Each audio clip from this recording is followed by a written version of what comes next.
Good morning po mga kapatid. Pagbati po ng pag-ibig at kapayapaan po mga kapatid.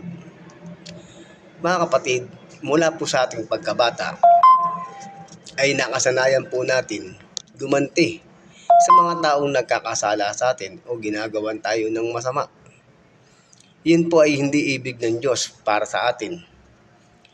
Ang nais po ng Diyos para sa atin ay magpatawad po tayo sa mga taong gumagawa ng masama o nagkakasala sa atin.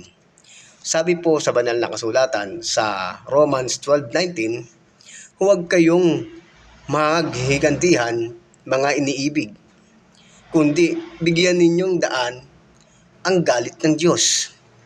Sapagkat nasusulat, akin ang paghihiganti. Ako ang gaganti, sabi ng Panginoon. Napakalinaw po ng sabi ng Panginoon, mga kapatid.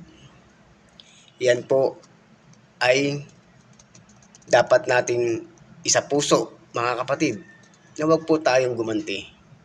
Matuto po tayong magpatawad sa mga nagkakasala sa atin sapagkat tayo rin po ay humihingi ng tawad sa Panginoong Diyos. To God be the glory po, mga kapatid. Pag-ibig,